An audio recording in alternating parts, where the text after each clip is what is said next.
Alright, back with the FPL video this time around, and I've gone with creating the best or the perfect Salah draft in my opinion that will include diversity and covering all areas as much as possible, because I've seen people do Salah drafts and Kane drafts, and I wanted to do the best possible one, so it helps with all the fixtures in the short term and in the bit of a long term, because I want to make this team go as far as the second international break.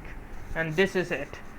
First up in goals, Pickford and Areola. Areola is the new 4 million keeper everyone's talking about, because everyone's thinking he might play some league games because Fabianski was saved for the Europa Conference games, and he is getting on a bit, and Areola's the young keeper, so Areola could be given more chances to play in the league.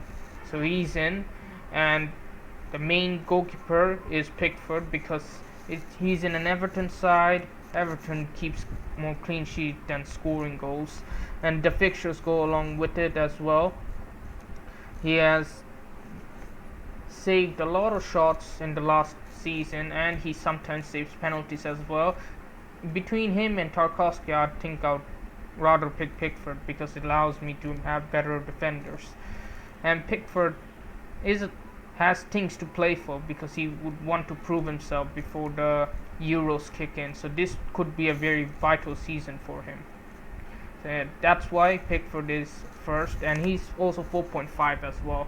Out of the 4.5s, I like Pickford the best. In the defense, we have Estupinan, Bayer, Shaw, Gabriel, and Bulldog. We got another 4 million defender. But first of all, let's start from the left side. Estupinan, he's gonna be the best, I think.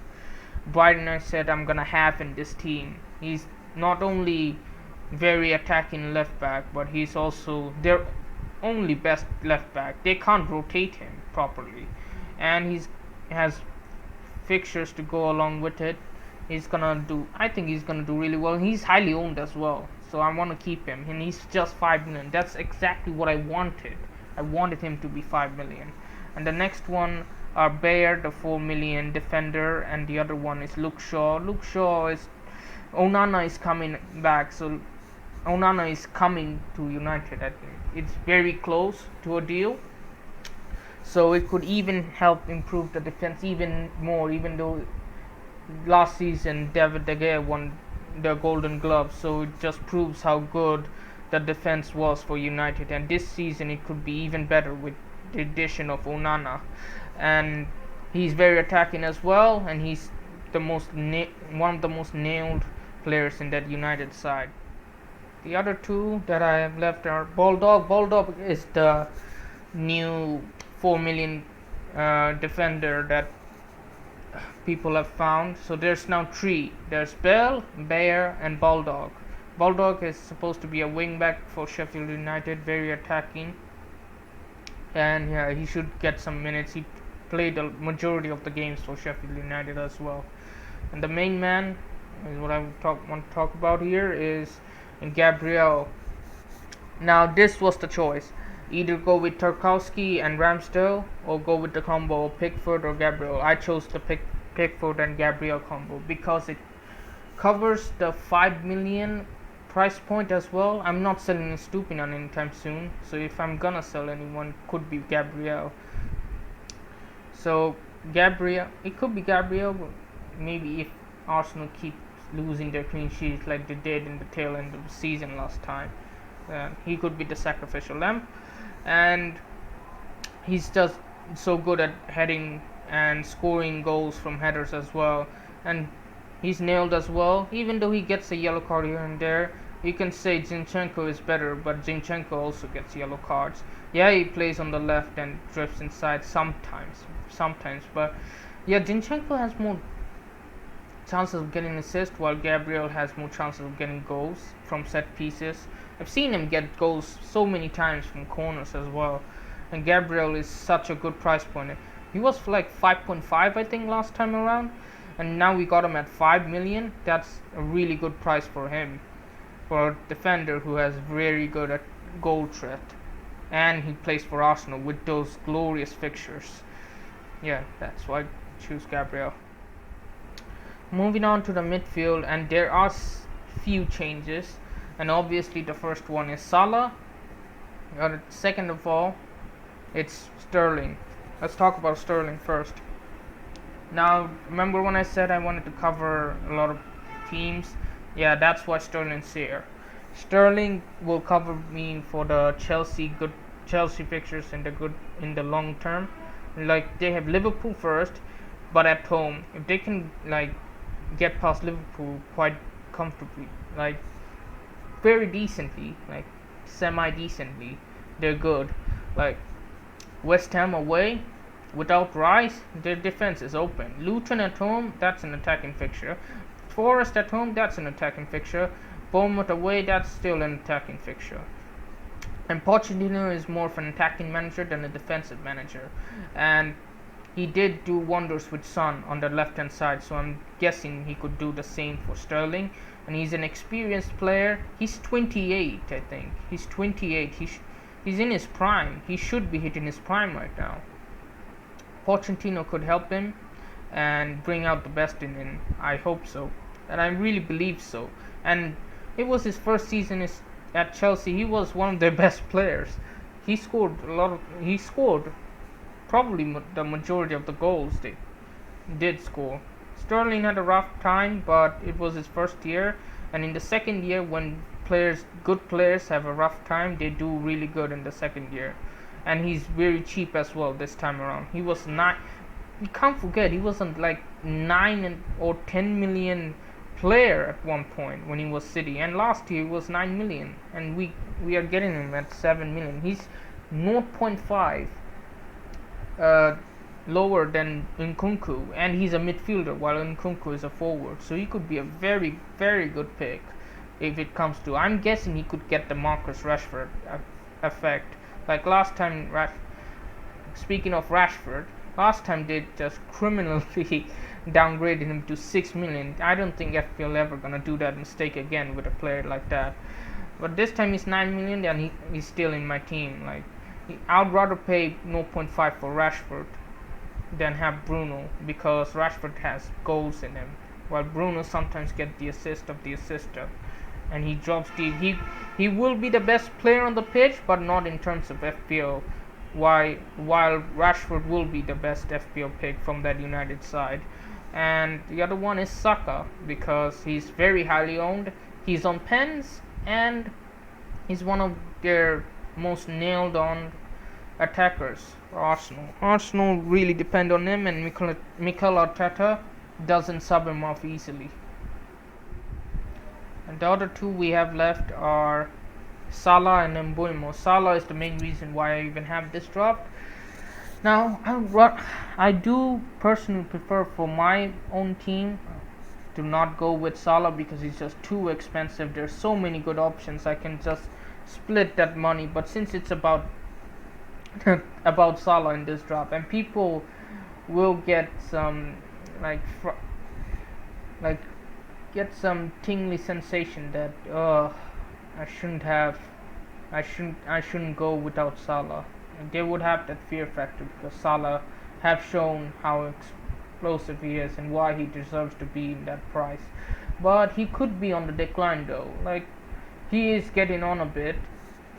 He has too many touches on the far wide side. He goes wide while Trent cuts inside. So that's not a good thing for him. He was the focal point at some point, but now he has players around him like Diaz and Jota and Darwin, who all want to score, rather than have people like Firmino and Sadio Mane, who were unselfish and was willing to pass the ball to Salah to make him score the goal. So it's gonna be a tough spot for Salah. Maybe he could regain what he used to be with 2 years ago, just 2 years ago. Like last season it was rough, but he wasn't bad at all. He was still pulling up the stats, but he just was outclassed by Haaland. That's about it. If Haaland didn't come to the Premier League, he would still be a really good asset. But for now, like, because of Liverpool, how Liverpool played, they were so disorganized and everything. Maybe this could be the comeback season. And for the last midfielder, I went with Boimo. I tried everything I can to cover that 6.5 million price point, because they have Mitoma in that price point, Gross in that price point, March in that price point, and other good midfielders. So we have to cover that 6.5 million price point. I chose Boimo because he has. I just don't want to miss out on the Brighton fixtures. Brighton fixtures are really good to begin with, and he could play as a striker, but maybe not now since Wissa could play, and they are looking to buy a striker. But he should be on pens. When Tony's gone, he's on pens. We've seen him take pens once when Tony wasn't around. So he's their number one pick, and at 6.5, like a penalty taker for Brentford, who's actually an attacking team, but also defends really well when they need to. And at first game is at home against Spurs as well. Spurs, who still hasn't resolved their defensive back line, and I could see a lot of goals for Brentford in there. I think Tottenham would lead goals in the first game of the season because Brentford's gone up for it. Brentford are really good at making a statement or an impression in the first game of the season, on the first few games of the season. Now for the forward line, I'm gonna try to keep it short because there's not much to talk about. Sturridge, the 4.5 million, whoever comes along. I think we're all just hoping for Balogun to get a loan move, or any 4.5 million forward to get a move from their club to another Premier League side to get some minutes. And Haaland is there. Everyone's gonna have him. He's a goal machine. Why won't we? We're just gonna captain him every week as well. Now for the striker who has impacted this draft, and it's Ferguson. Ferguson at 6 million. I think I'll rather have Ferguson instead of Mitoma, and I'll definitely have Ferguson over Enciso, because Enciso isn't nailed on to play. They have Gross. Think about it. They have Gross. They have March on the right. Gross in the midfield. Mitoma on the left. The striker is gonna be Ferguson, I think, because he's the young lad who's done really well last season, and this season, that was his first season. This is his second season. So in the second season, he should be given a lot of chances. De Zerbi was impressed by him, and everyone was impressed by how good Evan Ferguson was. And Welbeck is getting on a bit. Undab, they have another striker as well, Undab, and there's a couple more, but none of them stand up compared to Evan Ferguson and how much of an impact he made with the games he started. And and Enciso, as much as people really like him and say he's done so good in a short period of time, he won't be getting much minutes. I saw as his video from FPL Black Fox and his predicted lineups. None of like the A team doesn't include Enciso, because I understand why. He showed it. He had like Gross and Caicedo in the midfield and João Pedro as the cam. March on the right, left is Mitoma, and up top is Evan Ferguson. And the B team had Welbeck or Undab. So yeah, if the Brighton fan is telling us that Ferguson starts and Enciso doesn't start in the A team, then yeah, it's better to listen to him and take the risk. I'm just gonna take the risk with Ferguson, because if he starts, he will score goals. He has that explosiveness in him. We saw him have like double digit, and in the tail end of the season, he was given some chances and he did score some goals and get some double digit returns. And that's about it. That wraps up my video. This is the best I could do. It has diversity. It covers a lot of the areas. You have 2 Arsenal, 2 Manchester United players, a Chelsea player who's an attacker, a Brentford player who's also an attacker, 2 Brighton players, Haaland, and a good 4.5 million goalkeeper. And the rest of the bench, most of them plays. yeah, so that's about it. And thanks for watching. And I hope you stick around and give it a like and subscribe. It really helps me out to keep making these videos, stay motivated. Yeah, thanks for watching. See you later.